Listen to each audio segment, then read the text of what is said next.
Hello friends, સ્વાગત છે તમારું મારી યુટ્યુબ ચેનલમાં।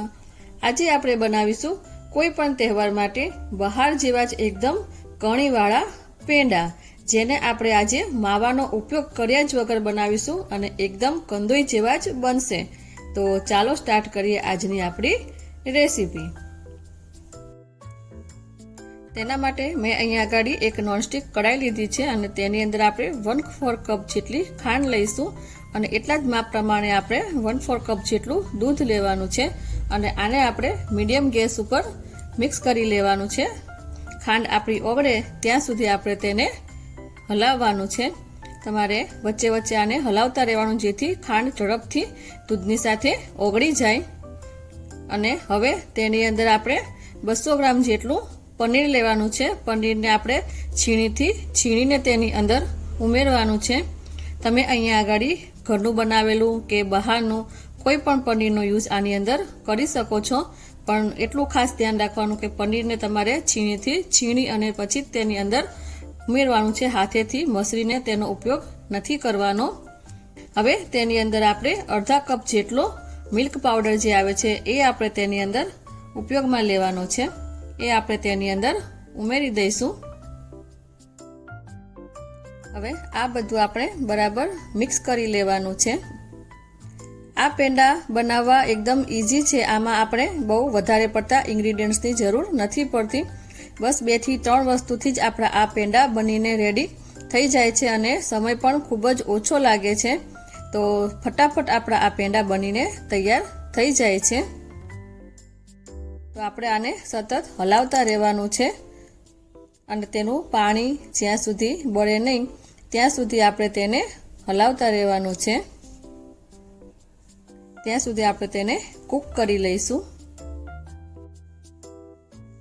મિશ્રણ આપણું જ્યાં સુધી ઘટ ન થાય ત્યાં સુધી આપણે તેને કૂક કરવાનું છે।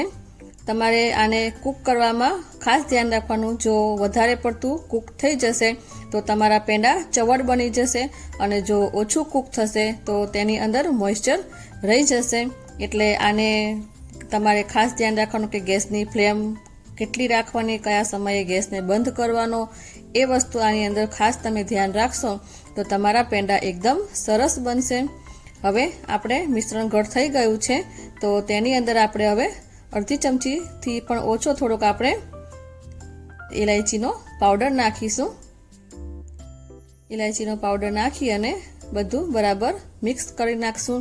મિશ્રણ આપણું ઘટ થઈ ગયું છે, તો હવે આપણે આને વધારે પડતું કૂક નથી કરવાનું અને હવે આપણે ગેસની ફ્લેમ બંધ કરી દઈશું અને તેને થોડું હલાવતા રહીશું।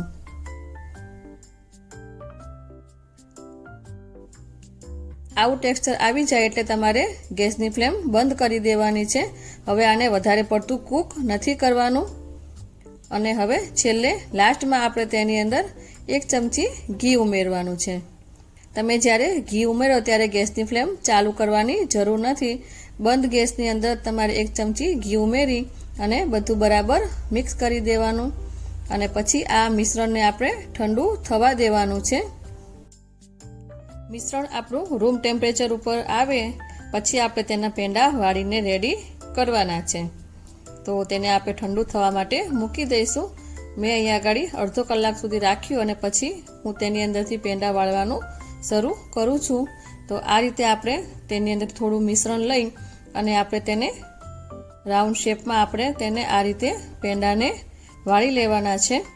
જો તમારા પેંડા પ્રોપર વળતા ન હોય તો તમે તેની અંદર મિશ્રણને તમે થોડું મસળી લેવાનું હાથેથી અને પછી તમે તેના પેંડા વાળશો તો તમારા પેંડા એકદમ પ્રોપર રીતે બની જશે। તો આ રીતે આપણે તેને પેંડાનો શેપ આપી, રાઉન્ડ શેપ આપી અને બધા પેંડાને રેડી કરી લઈશું। અને હવે આપણે તેની ઉપર ગાર્નિશિંગ માટે આપણે બદામને આ રીતે મૂકી અને બધા પેંડા બનાવીને રેડી કરી લઈશું।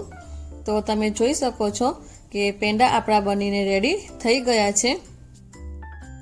તેનું ટેક્સચર અંદરથી એકદમ કણીદાર પેંડા જેવા જ થઈને રેડી થઈ ગયા છે।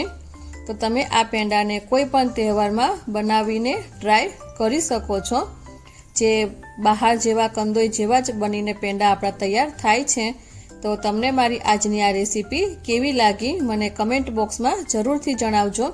જો તમને મારો વિડીયો ગમ્યો હોય તો મારા વિડીયોને લાઇક કરી, શેર કરી અને મારી ચેનલને સબસ્ક્રાઈબ કરી દેજો. ફરી મળીશું નવા વિડીયો સાથે. થેન્ક્સ.